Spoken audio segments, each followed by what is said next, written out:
श्री हनुमानष्टोत्तरशतनामि स्तोत्रम्। नारद उवाच सर्वशास्त्रार्थतत्त्वज्ञ सर्वदेव नमस्कृता त्वया कथितं पूर्वं रामचन्द्रेण धीमता स्तोत्रं समस्तपापघ्नं श्रुत्वा धन्योऽस्मि पद्मजा। इदानीं श्रोतुमिच्छामि लोकानां हितकाम्यया वायुरंसावतरण माहात्म्यं सर्वकामदम् वद मे विस्तरात् ब्रह्मन् देवगुह्यमनुत्तमाम् इति पृष्टो नारदेन ब्रह्मा लोकपितामह नमस्कृत्य जगन्नाथं लक्ष्मीकान्तं परात्परम् प्रोवाच वायुर्माहात्म्यं नारदाय महात्मने यच्छ्रुत्वा सर्वसौभाग्यं प्राप्नुवन्ति जना सदा। ब्रह्मोवाच इदं रहस्यं पापघ्नं वायुरष्टोत्तरं शतं विष्णुना लोकनाथेन रमायै कथितं पुरा। रमा मामाह यद्दिव्यं तत्ते वक्ष्यामि नारद इदं पवित्रं पापघ्नं श्रद्धया हृदि धारय। हनुमान् जनापुत्रो वायुसूनोर्महाबलः रामदूतो हरिश्रेष्ठः सूरीकेशरीनन्दनः सूरश्रेष्ठो महाकायो वज्री वज्रप्रहारवान् महासत्तो महारूपो ब्रह्मण्यो ब्राह्मणप्रियः मुख्यप्राणो महाभीमः पूर्णप्रज्ञो महागुरुः ब्रह्मचारी वृक्षधरः पुण्यः श्रीरामकिङ्करः सीताशोकविनाशी च सिंहिका प्राणनाशकः मैनाकगर्वभृङ्गस्य छायाग्रहनिवारकः लङ्कामोक्षप्रदो देवः सीतामार्गणतत्परः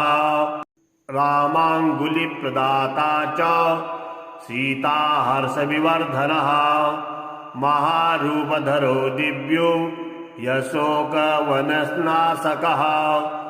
मन्त्रिपुत्रहरो वीरः पञ्चसेनाग्रमर्दनः दशकण्डसुतघ्नश्च ब्रह्मास्त्रवशगोऽव्ययः दशास्य सल्लापपरो लङ्कापुरीविदाहकः तीर्णाब्धिकपिराजस्य कपियूथप्ररञ्चकः चूडामणिप्रदाता च श्रीवत्सः प्रियदर्शकः कौपीनकुण्डलधरः कनकाङ्गदभूषणः सर्वशास्त्रसुसम्पन्ना सर्वज्ञो ज्ञानदोत्तमः मुख्यप्राणो महावेगः सप्तशास्त्रविशारदः बुद्धिमान् सर्वलोकेशः सुरेशो लोकरञ्जकः लोकनाथो महादर्पः सर्वभूतभयापः रामवाहनरूपश्च सञ्जीवाचालभेदकः कपीनां प्राणदाता च लक्ष्मणप्राणरक्षकः रामपादसमीपस्थो लोहितास्यो महाहनुः रामसन्देहकर्ता च भरतानन्दवर्धनः रमाभिषेककालोश्च रामकार्यधुरन्धरः कुन्तीसमुत्पन्नो भीमो भीमपराक्रमः लाक्षागृहात् विनिर्मुक्तो हिडिम्बासुरमर्दनः धर्मानुजः पाण्डुपुत्रो धनञ्जय सहायवान् बकासुरवधोद्युक्ता तद्गतगामपरिरक्षकः भिक्षाहाररतो नित्यं कुलालगृहमध्यगः पाञ्चाल्युवद्यः सञ्जात सम्मोदो बहुकान्तिमान् विराटनगरे गूढचरः कीचकमर्दनः दुर्योधन निहन्ता च जरासन्धविमर्दनः सौगन्धिकापहर्ता च द्रौपदी प्राणवल्लभः पूर्णबोधो व्यासशिष्यो यतिरूपो महामतिः दुर्वादिगज सिंहस्य तर्कशास्त्रस्य खण्डकः बौद्धागमविवेत्ता च सांख्यशास्त्रस्य दूषकः द्वैताशास्त्रप्रणेता च वेदव्याससमतानुगः पूर्णानन्दः पूर्णसत्त्वः पूर्णवैराग्यसागरः इति श्रुत्वा नारदस्तु वायौ चरितमद्भुतम् मुदा परमया युक्तः स्तोतुं समुपचक्रमे रामावतारजाताय हनुमद्रूपिणे नमः वासुदेवस्य भक्ताय भीमसेनाय ते नमः वेदव्यासमतोद्धार कर्ते पूर्णसुखाय च दुर्वाधिध्वान्तचन्द्राय पूर्णबोधाय ते नमः गुरुराजाय धन्याय कञ्जनेत्राय ते नमः दिव्यरूपाय शान्ताय नमस्ते यतिरूपिणे स्वान्तस्तवासुदेवाय सच्चिताय नमो नमः अज्ञानतिमिरारकाय व्यासशिष्याय ते नमः अथाभिवन्द्यपितरम् ब्रह्माणं नारदो मुनिः परिक्रम्य विनिर्यातु वासुदेवं हरिं स्मरन् अष्टोत्तरशतं दिव्यं वायुर्सूनोर्महात्मनः यः पठेत् श्रद्धया नित्यं सर्वबन्धनात् प्रमुच्यते सर्वरोगविनिर्मुक्ता सर्वपापैर्न निलिप्यते राजवश्यं भवे नित्यं स्तोत्रस्यासस्य प्रभावतः भूतग्रहनिवृत्तिश्च प्रजावृद्धिश्च जायते आयुरारोग्यमैश्वर्यं बलं कीर्तिं लभेत् पुमान् यः पठेद् वायुचरितं भक्त्या परमया युतः सर्वज्ञानसमायुक्तः स याति परमं पदम् नारद उवाच सर्वशास्त्रार्थतत्त्वज्ञ सर्वदेव नमस्कृता त्वया कथितं पूर्वं रामचन्द्रेण धीमता स्तोत्रं समस्तपापघ्नं श्रुत्वा धन्योऽस्मि पद्मजा इदानीं श्रोतुमिच्छामि लोकानां हितकाम्यया वायुरंसावतरण माहात्म्यं सर्वकामदम् वद मे विस्तरात् ब्रह्मन् देवगुह्यमनुत्तमाम् इति पृष्टो नारदेन ब्रह्मा लोकपितामह नमस्कृत्य जगन्नाथं लक्ष्मीकान्तं परात्परम् प्रोवाच वायुर्माहात्म्यं नारदाय महात्मने यच्छ्रुत्वा सर्वसौभाग्यं प्राप्नुवन्ति जना सदा ब्रह्मोवाच इदं रहस्यं पापघ्नं वायुरष्टोत्तरं शतं विष्णुना लोकनाथेन रमायै कथितं पुरा रमा मामाह यद्दिव्यं तत्ते वक्ष्यामि नारद इदं पवित्रं पापघ्नं श्रद्धया हृदि धारय हनुमान् जनापुत्रो वायुसूनोर्महाबलः रामदूतो हरिश्रेष्ठः सूरीकेशरीनन्दनः सूरश्रेष्ठो महाकायो वज्री वज्रप्रहारवान् महासत्तो महारूपो ब्रह्मण्यो ब्राह्मणप्रियः मुख्यप्राणो महाभीमः पूर्णप्रज्ञो महागुरुः ब्रह्मचारी वृक्षधरः पुण्यः श्रीरामकिङ्करः सीताशोकविनाशी च सिंहिका प्राणनाशकः मैनाकगर्भभृङ्गस्य छायाग्रहनिवारकः लङ्कामोक्षप्रदो देवः सीतामार्गणतत्परः रामाङ्गुलिप्रदाता च सीताहर्षविवर्धनः महारूपधरो दिव्यो यशोकवननाशकः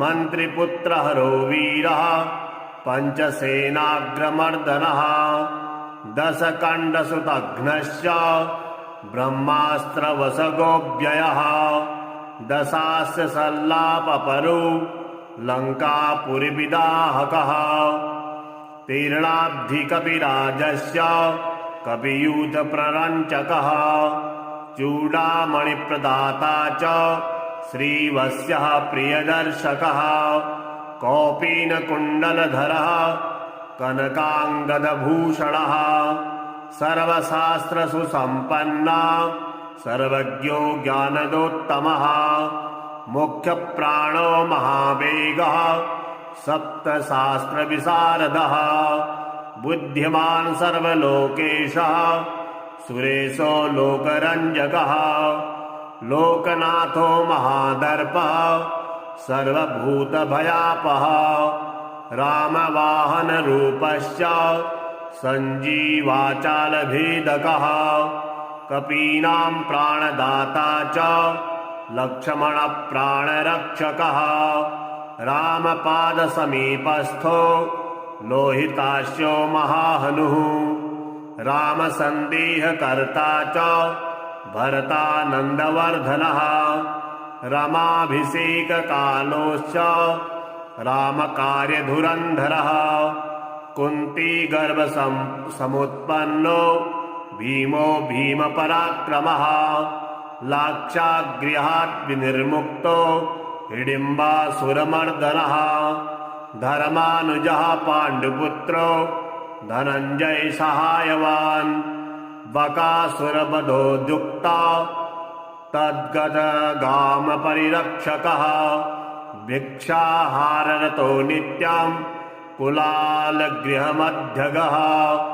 पाञ्चाल्युवद्यः सञ्जाता सम्मोदो बहुकान्तिमान् विराटनगरे गूढचरः कीचकमर्दनः दुर्योधन निहन्ता च जरासन्धविमर्दनः सौगन्धिकापहर्ता च द्रौपदी प्राणवल्लभः पूर्णबोधो व्यासशिष्यो यतिरूपो महामतिः दुर्वादिगज सिंहस्य तर्कशास्त्रस्य खण्डकः बौद्धागमविवेत्ता च सांख्यशास्त्रस्य दूषकः द्वैताशास्त्रप्रणेता च वेदव्याससमतानुगः पूर्णानन्दः पूर्णसत्त्वः पूर्णवैराग्यसागरः इति श्रुत्वा नारदस्तु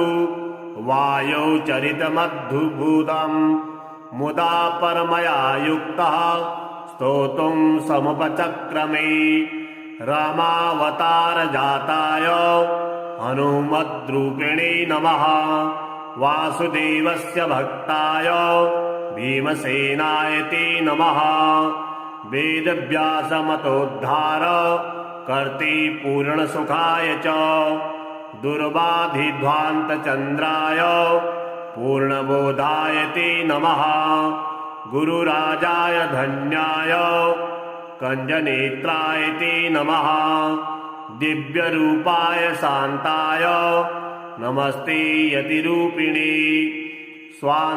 स्वान्तस्तवासुदेवाय सच्चिताय नमो नमः अज्ञानतिमिरारकाय व्यासशिष्याय ते नमः अथाभिवन्द्यपितरं ब्रह्माणं नारदो मुनिः परिक्रम्य विनिर्यातु वासुदेवं हरिं स्मरन् अष्टोत्तरशतं दिव्यं वायुर्सूनोर्महात्मनः यः पठेत् श्रद्धया नित्यं सर्वबन्धनात् प्रमुच्यते सर्वरोगविनिर्मुक्तः सर्वपापैर्न निलिप्यते राजवश्यं भवे नित्यं स्तोत्रस्यासस्य प्रभावतः भूतग्रहनिवृत्तिश्च प्रजावृद्धिश्च जायते आयुरारोग्यमैश्वर्यं बलं कीर्तिं लभेत् पुमान् यः पठेद् वायुचरितं भक्त्या परमया युतः सर्वज्ञानसमायुक्तः स याति परमं पदम्। नारद उवाच सर्वशास्त्रार्थतत्त्वज्ञ सर्वदेव नमस्कृता त्वया कथितं पूर्वं रामचन्द्रेण धीमता स्तोत्रं समस्तपापघ्नं श्रुत्वा धन्योऽस्मि पद्मजा इदानीं श्रोतुमिच्छामि लोकानां हितकाम्यया वायुरंसावतरण माहात्म्यं सर्वकामदम् वद मे विस्तरात् ब्रह्मन् देवगुह्यमनुत्तमाम् इति पृष्टो नारदेन ब्रह्मा लोकपितामहः नमस्कृत्य जगन्नाथं लक्ष्मीकान्तं परात्परम् प्रोवाच वायुर्माहात्म्यं नारदाय महात्मने यच्छ्रुत्वा सर्वसौभाग्यं प्राप्नुवन्ति जना सदा। ब्रह्मोवाच इदं रहस्यं पापघ्नं वायुरष्टोत्तरं शतं विष्णुना लोकनाथेन रमायै कथितं पुरा रमा मामाह यद्दिव्यं तत्ते वक्ष्यामि नारद इदं पवित्रं पापघ्नं श्रद्धया हृदि धारय हनुमान् जनापुत्रो वायुसूनोर्महाबलः रामदूतो हरिश्रेष्ठः सूरीकेशरीनन्दनः सूरश्रेष्ठो महाकायो वज्री वज्रप्रहारवान् महासत्तो महारूपो ब्रह्मण्यो ब्राह्मणप्रियः मुख्यप्राणो महाभीमः पूर्णप्रज्ञो महागुरुः ब्रह्मचारी वृक्षधरः पुण्यः श्रीरामकिङ्करः सीताशोकविनाशी च सिंहिका प्राणनाशकः मैनाकगर्भभृङ्गस्य छायाग्रहनिवारकः लङ्कामोक्षप्रदो देवः सीतामार्गणतत्परः रामाङ्गुलिप्रदाता च सीताहर्षविवर्धनः महारूपधरो दिव्यो यशोकवननाशकः मन्त्रिपुत्रहरो वीरः पञ्चसेनाग्रमर्दनः दशकण्डसुतघ्नश्च ब्रह्मास्त्रवशगोऽव्ययः दशास्य सल्लापपरो लङ्कापुरीविदाहकः तीर्णाब्धिकविराजस्य कवियूथप्ररञ्चकः चूडामणिप्रदाता च श्रीवत्सः प्रियदर्शकः कौपीनकुण्डलधरः कनकाङ्गदभूषणः सर्वशास्त्रसुसम्पन्ना सर्वज्ञो ज्ञानदोत्तमः मुख्यप्राणो महावेगः सप्तशास्त्रविशारदः बुद्धिमान् सर्वलोकेशः सुरेशो लोकरञ्जकः लोकनाथो महादर्पः सर्वभूतभयापः रामवाहनरूपश्च सञ्जीवाचालभेदकः कपीनां प्राणदाता च लक्ष्मणप्राणरक्षकः रामपादसमीपस्थो लोहितास्यो महाहनुः रामसन्देहकर्ता च भरतानन्दवर्धनः रमाभिषेककालोश्च रामकार्यधुरन्धरः कुन्तीगर्भसमुत्पन्नो भीमो भीमपराक्रमः लाक्षागृहात् विनिर्मुक्तो हिडिम्बासुरमर्दनः धर्मानुजः पाण्डुपुत्रो धनञ्जय सहायवान् बकासुरवधोद्युक्ता तद्गतगामपरिरक्षकः भिक्षाहाररतो नित्यं कुलालगृहमध्यगः पाञ्चाल्युवद्यः सञ्जाता सम्मोदो बहुकान्तिमान् विराटनगरे गूढचरः कीचकमर्दनः दुर्योधन निहन्ता च जरासन्धविमर्दनः सौगन्धिकापहर्ता च द्रौपदी प्राणवल्लभः पूर्णबोधो व्यासशिष्यो यतिरूपो महामतिः दुर्वादिगज सिंहस्य तर्कशास्त्रस्य खण्डकः बौद्धागमविवेत्ता च सांख्यशास्त्रस्य दूषकः द्वैताशास्त्रप्रणेता च वेदव्याससमतानुगः पूर्णानन्दः पूर्णसत्त्वः पूर्णवैराग्यसागरः इति श्रुत्वा नारदस्तु वायौ चरितमद्भुतम् मुदा परमया युक्तः स्तोतुं समुपचक्रमे रामावतारजाताय हनुमद्रूपिणे नमः वासुदेवस्य भक्ताय भीमसेनाय ते नमः वेदव्यासमतोद्धार कर्ते पूर्णसुखाय च दुर्वाधिध्वान्तचन्द्राय पूर्णबोधाय ते नमः गुरुराजाय धन्याय कञ्जनेत्राय ते नमः दिव्यरूपाय शान्ताय नमस्ते यतिरूपिणे स्वान्तस्तवासुदेवाय सच्चिताय नमो नमः अज्ञानतिमिरारकाय व्यासशिष्याय ते नमः अथाभिवन्द्यपितरं ब्रह्माणं नारदो मुनिः परिक्रम्य विनिर्यातु वासुदेवं हरिं स्मरन् अष्टोत्तरशतं दिव्यं वायुर्सूनोर्महात्मनः यः पठेत् श्रद्धया नित्यं सर्वबन्धनात् प्रमुच्यते सर्वरोगविनिर्मुक्ता सर्वपापैर्न निलिप्यते राजवश्यं भवे नित्यं स्तोत्रस्यासस्य प्रभावतः भूतग्रहनिवृत्तिश्च प्रजावृद्धिश्च जायते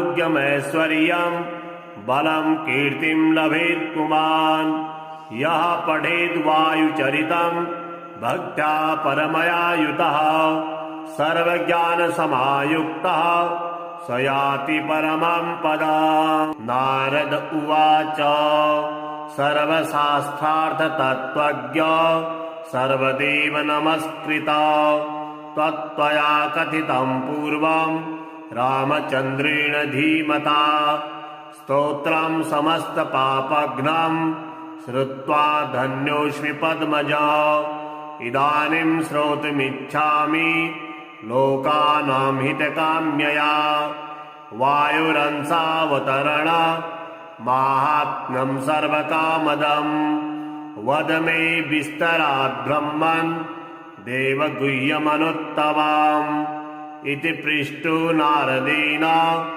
ब्रह्मा लोकपितामहः नमस्कृत्य जगन्नाथं लक्ष्मीकान्तं परात्परम् प्रोवाच वायुर्माहात्म्यं नारदाय महात्मने यच्छ्रुत्वा सर्वसौभाग्यं प्राप्नुवन्ति जना सदा। ब्रह्मोवाच इदं रहस्यं पापघ्नं वायुरष्टोत्तरं शतं विष्णुना लोकनाथेन रमायै कथितं पुरा। रमा मामाह यद्दिव्यं तत्ते वक्ष्यामि नारद। इदं पवित्रं पापघ्नं श्रद्धया हृदि धारय। हनुमान् जनापुत्रो वायुसूनोर्महाबलः रामदूतो हरिश्रेष्ठः सूरीकेशरीनन्दनः। सूर्यश्रेष्ठो महाकायो वज्री वज्रप्रहारवान् महासत्तो महारूपो ब्रह्मण्यो ब्राह्मणप्रियः। मुख्यप्राणो महाभीमः पूर्णप्रज्ञो महागुरुः। ब्रह्मचारी वृक्षधरः पुण्यः श्रीरामकिङ्करः। सीताशोकविनाशी च सिंहिका प्राणनाशकः। मैनाकगर्वभृङ्गस्य छायाग्रहनिवारकः। लङ्कामोक्षप्रदो देवः सीतामार्गणतत्परः। रामाङ्गुलिप्रदाता च सीताहर्षविवर्धनः। महारूपधरो दिव्यो यशोकवननाशकः। मन्त्रिपुत्रहरो वीरः पञ्चसेनाग्रमर्दनः।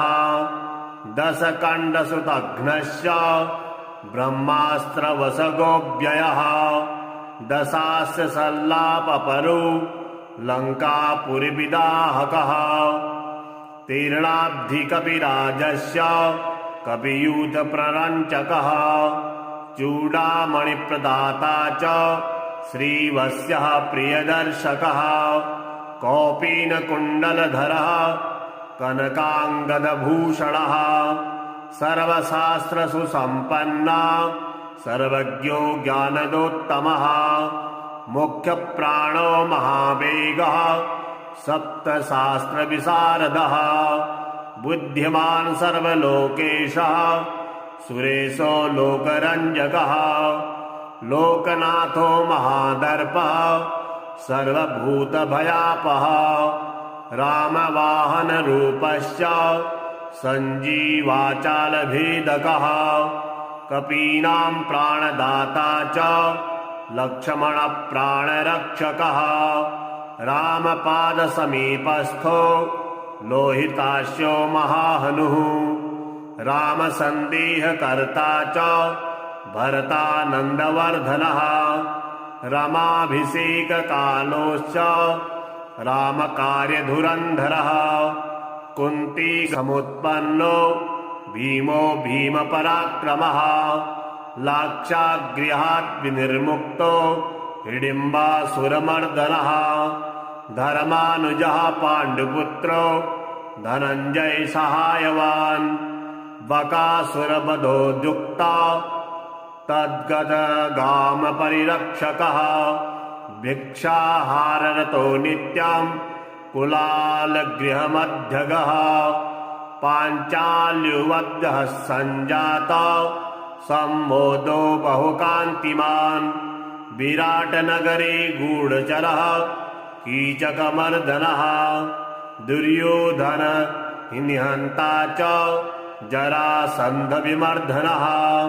सौगन्धिकापहर्ता च द्रौपदी प्राणवल्लभः। पूर्णबोधो व्यासशिष्यो यतिरूपो महामतिः। दुर्वादिगज सिंहस्य तर्कशास्त्रस्य खण्डकः। बौद्धागमविवेत्ता च सांख्यशास्त्रस्य दूषकः। द्वैताशास्त्रप्रणेता च वेदव्याससमतानुगः। पूर्णानन्दः पूर्णसत्त्वः पूर्णवैराग्यसागरः। इति श्रुत्वा नारदस्तु वायौ चरितमद्भुतम् मुदा परमया युक्तः स्तोतुं समुपचक्रमे। रामावतारजाताय हनुमद्रूपिणे नमः। वासुदेवस्य भक्ताय भीमसेनाय ते नमः।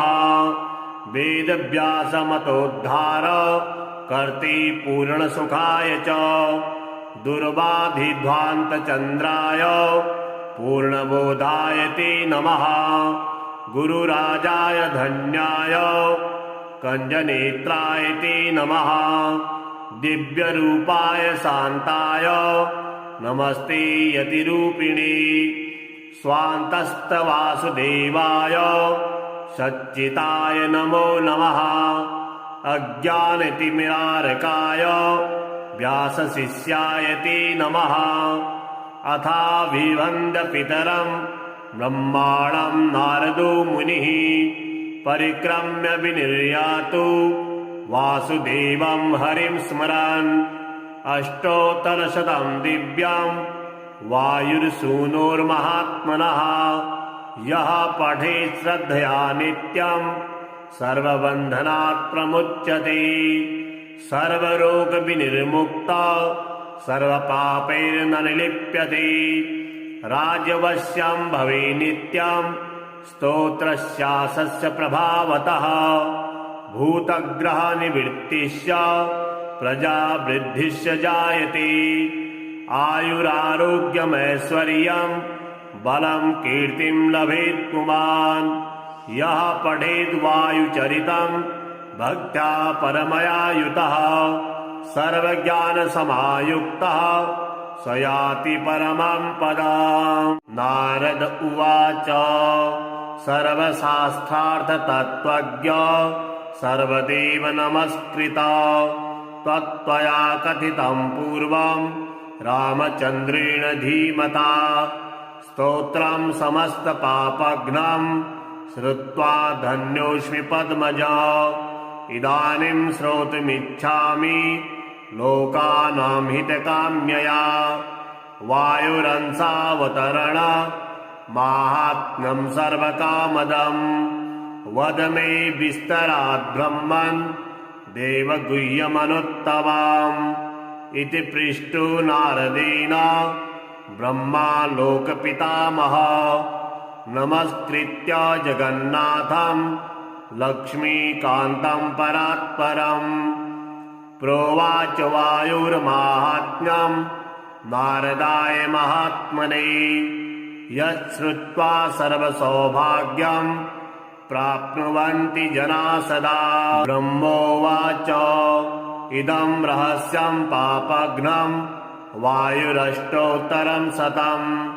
विष्णुना लोकनाथेन रमायै कथितं पुरा। रमा मामाह यद्दिव्यं तत्ते वक्ष्यामि नारद। इदं पवित्रं पापघ्नं श्रद्धया हृदि धारय। हनुमान् जनापुत्रो वायुसूनोर्महाबलः। रामदूतो हरिश्रेष्ठः सूरीकेशरीनन्दनः। सूरश्रेष्ठो महाकायो वज्री वज्रप्रहारवान्। महासत्तो महारूपो ब्रह्मण्यो ब्राह्मणप्रियः। मुख्यप्राणो महाभीमः पूर्णप्रज्ञो महागुरुः। ब्रह्मचारी वृक्षधरः पुण्यः श्रीरामकिङ्करः। सीताशोकविनाशी च सिंहिका प्राणनाशकः। मैनाकगर्वभृङ्गस्य छायाग्रहनिवारकः। लङ्कामोक्षप्रदो देवः सीतामार्गणतत्परः। रामाङ्गुलिप्रदाता च सीताहर्षविवर्धनः। महारूपधरो दिव्यो यशोकवननाशकः। मन्त्रिपुत्रहरो वीरः पञ्चसेनाग्रमर्दनः। दशकण्डसुतघ्नश्च ब्रह्मास्त्रवशगोऽव्ययः। दशास्य सल्लापपरो लङ्कापुरिविदाहकः। तीर्णाब्धिकपिराजस्य कपियूथप्ररञ्चकः। चूडामणिप्रदाता च श्रीवस्यः प्रियदर्शकः कौपीनकुण्डलधरः कनकाङ्गदभूषणः सर्वशास्त्रसुसम्पन्ना सर्वज्ञो ज्ञानदोत्तमः मुख्यप्राणो महावेगः सप्तशास्त्रविशारदः बुद्धिमान् सर्वलोकेशः सुरेशो लोकरञ्जकः लोकनाथो महादर्पः सर्वभूतभयापः रामवाहनरूपश्च सञ्जीवाचालभेदकः कपीनां प्राणदाता च लक्ष्मणप्राणरक्षकः रामपादसमीपस्थो लोहिताश्यो महाहनुः रामसन्देहकर्ता च भरतानन्दवर्धनः रमाभिषेककालोश्च रामकार्यधुरन्धरः कुन्तीसमुत्पन्नो भीमो भीमपराक्रमः लाक्षागृहात् विनिर्मुक्तो हिडिम्बासुरमर्दनः धर्मानुजः पाण्डुपुत्रो धनञ्जय सहायवान् बकासुरवधोद्युक्ता तद्गतगामपरिरक्षकः भिक्षाहाररतो नित्यं कुलालगृहमध्यगः पाञ्चाल्युवद्यः सञ्जाता सम्मोदो बहुकान्तिमान् विराटनगरे गूढचरः कीचकमर्दनः दुर्योधन निहन्ता च जरासन्धविमर्दनः सौगन्धिकापहर्ता च द्रौपदी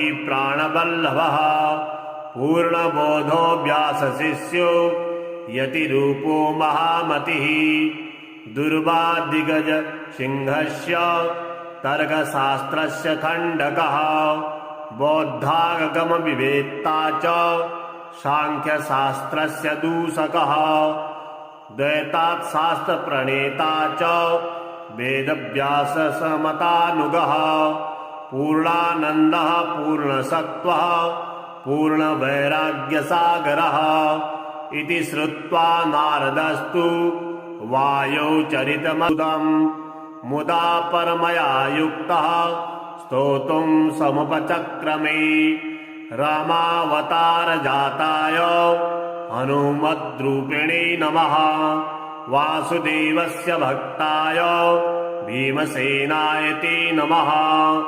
वेदव्यासमतोद्धार कर्ते पूर्णसुखाय च दुर्वाधिध्वान्तचन्द्राय पूर्णबोधाय ते नमः गुरुराजाय धन्याय कञ्जनेत्राय ते नमः दिव्यरूपाय शान्ताय नमस्ते यतिरूपिणे स्वान्तस्तवासुदेवाय सच्चिताय नमो नमः अज्ञानतिमिरारकाय व्यासशिष्याय ते नमः अथाभिवन्द्यपितरं ब्रह्माणं नारदो मुनिः परिक्रम्य विनिर्यातु वासुदेवं हरिं स्मरन् अष्टोत्तरशतं दिव्यं वायुर्सूनोर्महात्मनः यः पठेत् श्रद्धया नित्यं सर्वबन्धनात् प्रमुच्यते सर्वरोगविनिर्मुक्ता सर्वपापैर्न निलिप्यते राजवश्यं भवे नित्यं स्तोत्रस्यासस्य प्रभावतः भूतग्रहनिवृत्तिश्च प्रजावृद्धिश्च जायते आयुरारोग्यमैश्वर्यं बलं कीर्तिं लभेत् पुमान् यः पठेद् वायुचरितं भक्त्या परमया युतः सर्वज्ञानसमायुक्तः स याति परमं पदम्। नारद उवाच सर्वशास्त्रार्थतत्त्वज्ञ सर्वदेव नमस्कृता त्वया कथितं पूर्वं रामचन्द्रेण धीमता स्तोत्रं समस्तपापघ्नं श्रुत्वा धन्योऽस्मि पद्मजा। इदानीं श्रोतुमिच्छामि लोकानां हितकाम्यया वायुरंसावतरण माहात्म्यं सर्वकामदम्। वद मे विस्तरात् ब्रह्मन् देवगुह्यमनुत्तमाम्। इति पृष्टो नारदेन ब्रह्मा लोकपितामहः। नमस्कृत्य जगन्नाथं लक्ष्मीकान्तं परात्परम् प्रोवाच वायुर्माहात्म्यं नारदाय महात्मने।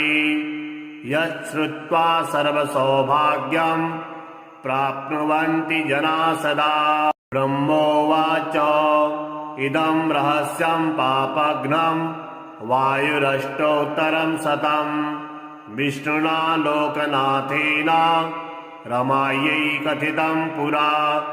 रमा मामाह यद्दिव्यं तत्ते वक्ष्यामि नारद।